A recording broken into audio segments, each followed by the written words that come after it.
So the thoughts are being generated from your brain, which can be changed through your physiology, right? Changes to your body. So you have to realize, especially with first responders, let's just go a little deeper into the weeds here, that you have been trained at all times, most of the time, to suppress all emotions, right? That's how you got to do your job. So you're suppressing them. Now that's going to change the structures of the brain. So changing the connection between your brain and your body is going to change your thoughts. It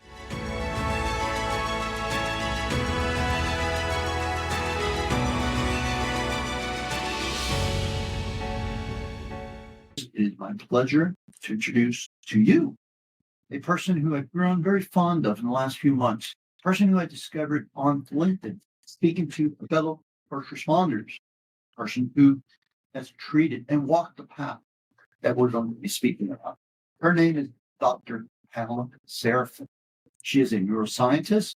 She is a world-class author, international author, best-selling author. Her book is Neural Mastery, Power to Unlock the Brain's Potential.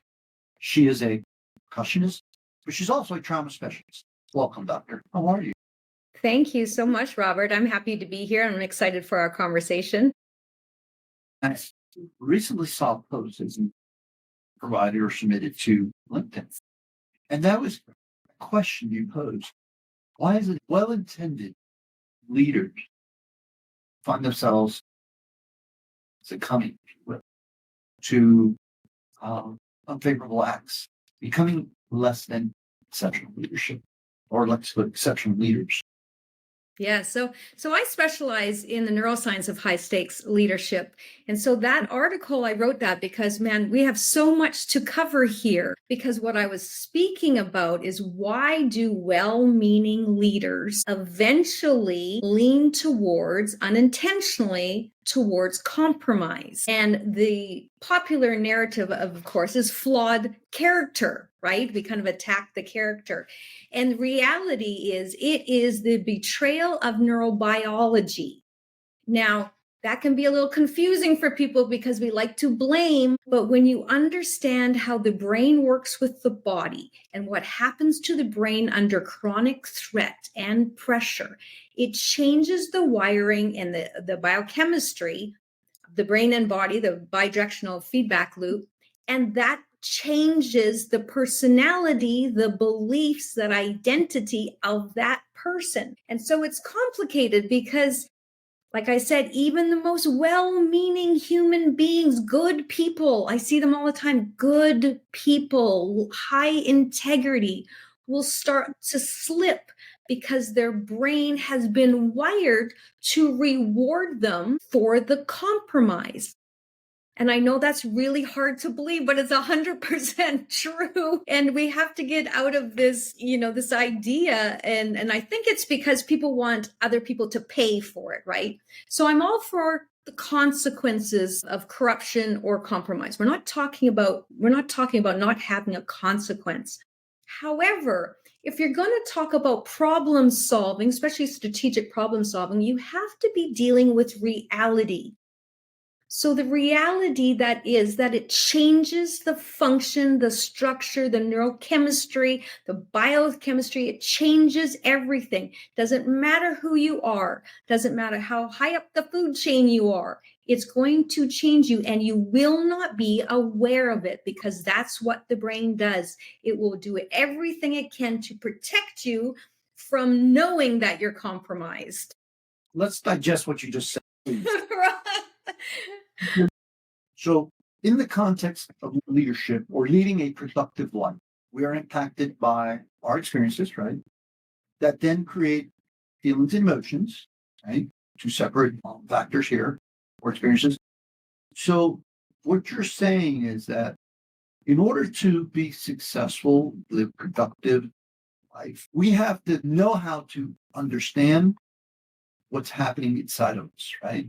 Our brains are reacting to our experiences, and therefore our brains are causing us, I guess, sabotaging at times. Yeah, So 100%. have to fight the brain's inner self, I guess, words in your mind, right? The little voice in your head that's telling you you're not worthy, or you can't accomplish this, or doubt, creating doubt. Is that what you're speaking of? That kind of opens the door because keep in mind, traditional leadership and performance models themselves were not designed for this level of complexity that we're dealing with, this constant threat and pressure that leaders are dealing with. They weren't designed for that. They were designed before we even knew how the brain actually works under constant threat. So the models they're using is driving performance breakdown and the integrity of their leadership without them realizing it. So it's not just about the voice in their head, because most leaders don't even know what that voice is, right? They don't realize it is the brain and that you are not your brain. Now, the paradigm has been, or the ideology is that you are your mind. And so everything is based on the mind. Well, that's such flawed logic. It doesn't work like that.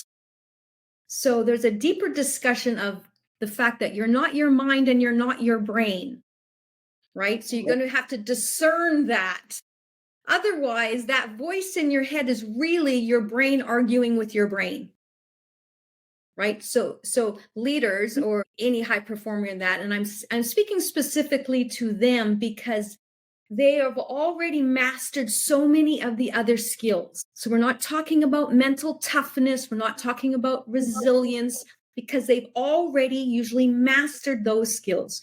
We're talking about them not having other skills and being able to discern and being able to control their brain and the awareness of what has happened in their nervous system. So that lack of awareness, does that account for the anxiety that we feel and we give into at times? Well, that's a great question because I hear a lot about anxiety. Now, the popular narrative is that you're aware, you think you're aware, that it's the thoughts. So therefore change your thoughts. But the reality is most, especially in first responder military culture, reality is it's coming through your body. So it's sensory input before the thoughts. It's not the thoughts. It's sensory input, which is not the same thing. So you could be aware that it's your thoughts, but it's not. That's not the problem. The problem is that it's embedded in your nervous system and the way your brain is processing that information. That's the problem. So lack of awareness of that is the problem. Well, let's talk about the solution. How do we become aware? Well, conversations like these are so important because it's easy to believe that, like I said, we're blaming leaders or you're somebody that wants to be a leader. They're trying their best. We're blaming them. But if you don't have the awareness that this can happen to you, how do you know you haven't drift into compromise, right? So the conversation like this is just so important because it's so paradigm shifting. Like this is all my work is very paradigm shifting. So I always got to wean everybody in because it's like what you thought is reality, what you thought was awareness or self-mastery isn't. You haven't even opened the gate yet. So since you're an educator, say you have a class in front of you right now of leaders who are all striving to be that exceptional leader, the one that's accomplished, the one that meets all the requirements that's put before them and born. What is your advice? How to go about becoming an exceptional leader? Well, first of all, you have to have becoming an exceptional leader part of your identity, what you believe about yourself. And what I see mostly is that people don't even claim the identity. They don't even want the responsibility of being an exceptional leader. So you've got to claim that first because that's the goal. You're giving your brain that directive. I'm going to be, or I am an exceptional leader. And then the process of having those skills, you have to embody them. You can't pretend to be an exceptional leader. And right. And so we have this whole side of leadership where we're talking about leading other people, but really yet barely have begun leading yourself. And let me say this, I don't teach anything I haven't mastered. So it took me a long time to master this, but this is the difference between mastery and pretending that you have these skills in place. So in order to become that, you have to gain the skills. So the problem, let me add to this with peer support, because peer support is so incredibly important in your culture. But if they don't have the training in place and this kind of really elite training and education, it's a broken method. They can't help because they haven't embodied it. There's no awareness. So that doesn't mean they're not doing good in the world. And I'm not dismissing older models, because my work is meant to elevate and expand them, but we can't pretend that they're working because they're not. So the education and training and this new paradigm of that, it isn't what you think it was. It's not your mind. This has nothing to do with your mind or being a weakness or a character. This is much deeper. And I want to add to that, we have to stop having intellectual laziness. Not with you guys. You guys are the most important, right? You need the highest level of skills possible. And to me, that's the reward for your service. That's how it should be. As you're speaking, I'm trying to not make it about me, but I'm reflecting on my own personal experiences, right? So I can internalize it. Of course. And I suspect the audience will be doing the same thing. So because it's, how does this apply to me? Question. Let's use me as an example. So I was in the military during peacetime, but yet we experienced a lot of, participation conflicts around the world. So I saw that. Then I go into police work and spent the next 26 years in law enforcement. Thank God it wasn't all bad, because there were some great parts of being a police officer, bad experiences. But during the course of my 26 years, I did see my share of critical incidents, right? The worst humanity has to offer. I saw a lot of conflict. I saw some of my friends, my own personal friends in police work, my partners, either take their lives or do things that were very, very destructive to themselves, right? And they tank their careers, tank their relationships, and we're all dealing with that. And then later on, I find myself in a supervisory position and a leadership role, rising through the ranks and having to deal with all those individual personalities, my own experiences. How does a leader, compartmentalize their experiences for the purpose of becoming better servant? Does that make sense? And can you kind of walk us through what your advice or for our audience to kind of get the conversation rolling? Sure. Well, first of all, the idea of compartmentalizing is flawed, because you have one brain. So even if your professional side, everything was flourishing, but you've got problems in your personal life, it's still one brain. So everything you do is affecting you, right? It's who you have become. And this is what I'm saying. You might not have known that those experiences had changed your personality, your identity, but it did. It can't not, right? So the way you are now offering this service of your podcast and educating, that shows that something didn't add up, right? So all the people that I work with, they, like I said, they are mentally tough. They've done everything right, but something has gone sideways. They don't know what it is. And that's the conversation that has to be brought to the forefront. We just can't bring these old ways of bringing of being forward into the future, right? So every time we have a conversation, you and you're going to discover something, hopefully, about yourself that you thought, well, wait a minute. Well, that means that didn't make sense back then. That wasn't that person's fault that took their life. That was their brain, 100%. We're still on the old model where we think the person just decided it, like it's them. And it's so flawed. It isn't as all that. So the statement that they just can't help themselves, that's not applicable. Well, now we're going to get into the weeds here. So let's talk about the difference between the brain and the soul, because I write a lot about this in my book, and very few scientists actually do that. So I think of the brain as being the processor of all your experiences. Your body is the regulator of those experiences. Your mind is the interpreter, just the interpreter, thoughts, emotions. But your soul is your essence of self, the commander of self. So that's 4 entities of the self. Okay, so that's a new model right there, 4 entities of self. The soul of you is the essence. Now, you don't have to call it soul. You can call it your authentic self, your godlike self, your spirit, doesn't matter.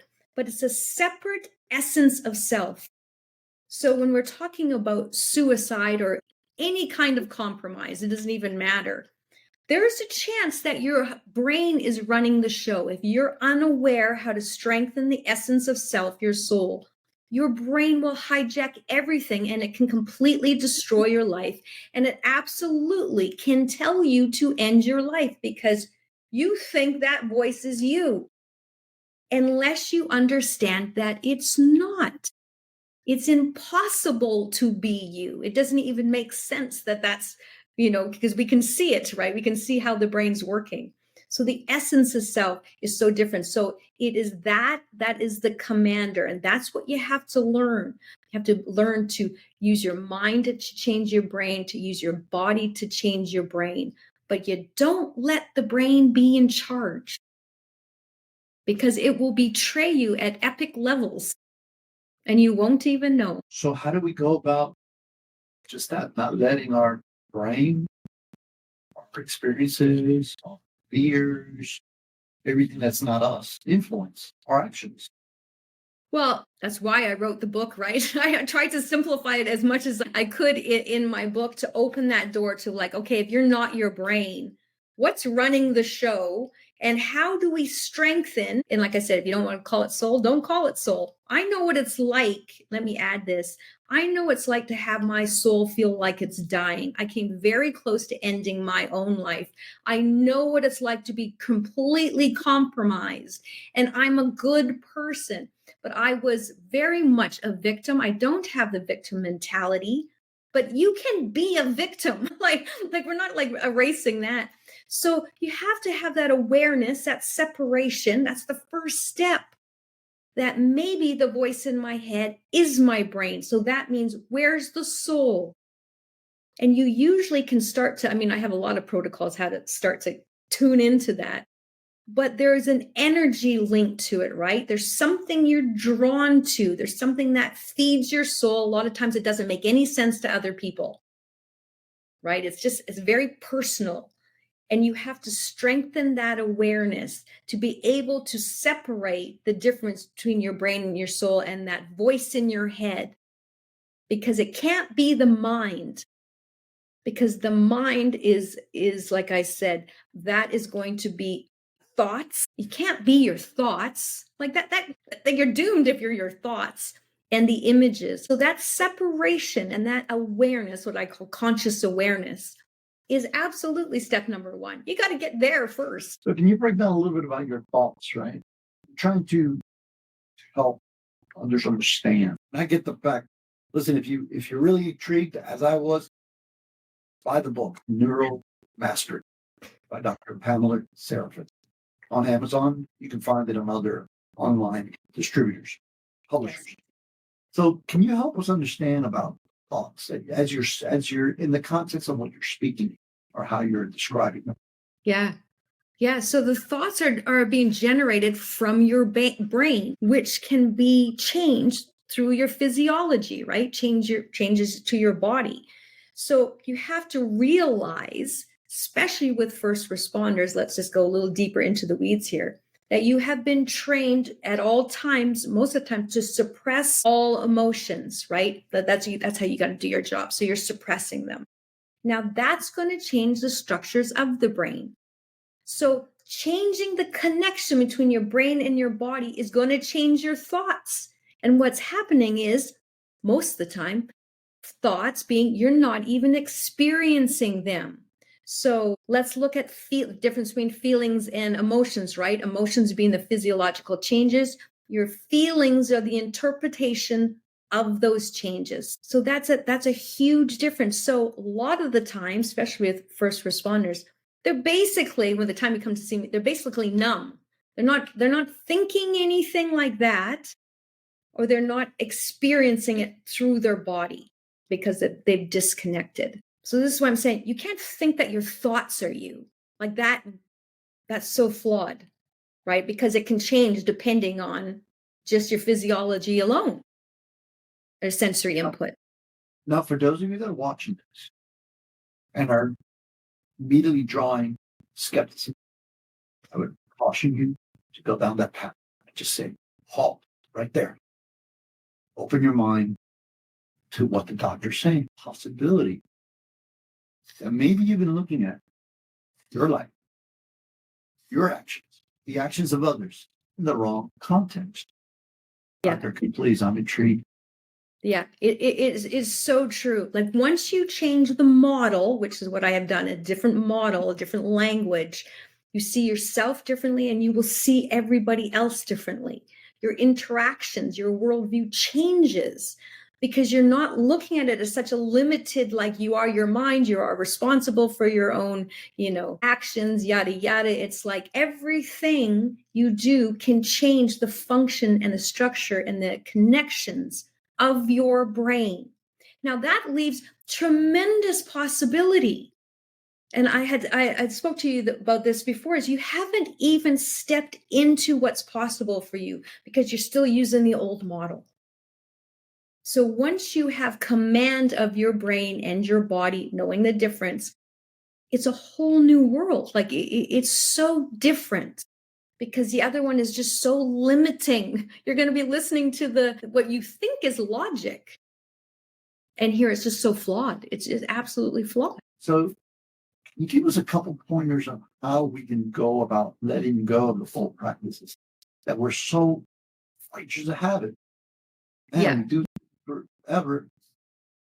Gotta be right. We've been doing it. Yeah, right. That's the argument. It's been like this for centuries, right? We've thought we were the mind the whole time, and like, how could it be so wrong? Really, I look at it as still so many believing in the flat Earth philosophy, right? They really thought the Earth was flat, but if you see it through it, then you know it was never flat. Right. So this change is small, and all you have to do is open the door. Like, I'm like, you don't have to believe me. It doesn't make any difference to me, but open the door for you and start to see, does it make sense? Like, use that kind of logic. Does this make sense that you can have the toughest men in the world? We're talking military, the toughest, mentally toughest. They're so resilient. They've done everything right and still they collapse. And it seems like, oh, it's a weakness. No, it's impossible. It's physical. It's a physical problem. So once you open that door and you go, wait a minute, what if this voice in my head isn't me? What if there's more to me than that voice? And then you open it, and the reward was going to be there. Like, I'm just like showing you what's possible, and then of course the training, but I'm like opening the door and it's like, no, you decide. You decide. You already know. I know people that are drawn to me. They already know something's wrong. They already know it doesn't add up. So maybe there's a way. So recently, and I shared this with you, in preparation for a documentary that we're filming, and we're in editing phase of the production. It's called Out of the Fire, Into the Light. And it's the path of war veterans, combat veterans, not just from their experiences in war, but it's post the war. Their experience, 20 years of struggling with the impact of war. Had a privilege of interviewing both the members of that platoon that will be featured in this documentary, but also military leaders and SEAL team members who were involved in even greater amounts of combat, deadlier amounts of combat, if you will, hairier experiences. And the one thing that has been shared, although maybe verbalized in different ways, is that they went from feeling, the camaraderie, the feeling of, man, I'm doing something. I'm in the throes of whatever life is thrown at me. But then going to this ultimate feeling, They all share in different ways, but they all come to, I'm a nobody. I went from combat, hiked the military service to my own personal life and then stalled. That's the reality, right? You have them, they've come from this, they've gone to this, now they're suffering. But what they don't realize is their identity can be changed at any time. They're not limited. The old model is so limited. Like I can only be this, but I can't be so many other things. And that's what I'm saying. They haven't even opened the door to it yet. And that's what they have to look forward to, because they had that limited model. If you could only be this, your identity is wired in that you'd only be able to have one. How you perceive the world, how you perceive what's possible for yourself has been limited by the old model. Well, now you change it and there's no limit, right? They have to learn how to create a new future identity that is in alignment with who they want to become and what they want to do, in alignment with their values, which their values have probably changed. And that's the other part of what I was saying with their soul, which is why I see so many, because their soul's dying. They don't know what they want. Their soul is just kind of dying. You got to refeed that, rebuild that soul. And then that's the energy and power that creates the new, the hope. Like they haven't tapped into it yet. And that's why I'm like so passionate about getting in front of it. It's like, you haven't even started. That's a speck compared to what's possible for you. And I think that's incredibly exciting. And let me use myself as an example, because I spent 30 years in the music industry. Like I'm a world percussionist. That was my domain. What would have happened if I had just stayed there? Like that, like what? There's this entire other huge side of my identity now that has been earned. You can't take it away. And I could have just stayed, which would have been fine. But I'm limitless because I don't go by that standard. My standard is excellent. It is mastery, right? And that's why I draw in the same kind of people, because I guarantee you those vets, they value mastery. They value excellence. You got to tie into that for their future.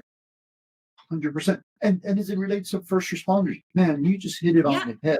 Many of them can't, after 30 years, 40 years of law enforcement, even some of close to 50 years of law enforcement, they just can't let it go. And then when they do, there's a high rate of suicide.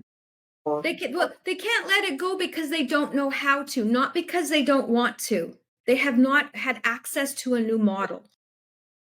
So with the old model, they're like, I don't want to go on. There isn't anything more, right? I've done it all, and their brain has completely hijacked them. And then, of course, there is no hope, right? So it's very understandable. I'm like, oh, I totally get that. Like that's, I have lived that.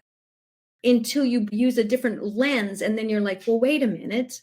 There's a whole new life that is incredible what you can do. You haven't even met the people yet that are going to change your life. And that's reality. You bring up some great points. I tell you, this is such a rich conversation that I wish we could go on for hours discussing. Doctor, for the benefit of our audience, the last few minutes here, tell us how they can get a hold of you, or they can learn more about you, what you're doing. Maybe learn more about this new paradigm shift that you're laying before our eyes and ears right now. Sure. Well, I can be reached on my website, drpamelaseraphine.com. Now, what I've done now is created a signature keynote called High Performance Without Compromise. And so that's what I'm booking for 2026. That's the paradigm shifting. Like I am bringing it to the people, because that's the starting point before you can do the training. So I offer that. And I also offer, of course, high performance coaching with the new model. And yes, sometimes I bring in, if needed, the trauma recovery. That's a piece. That's not the heart of it, right? The goal is to achieve the goals that matter to you.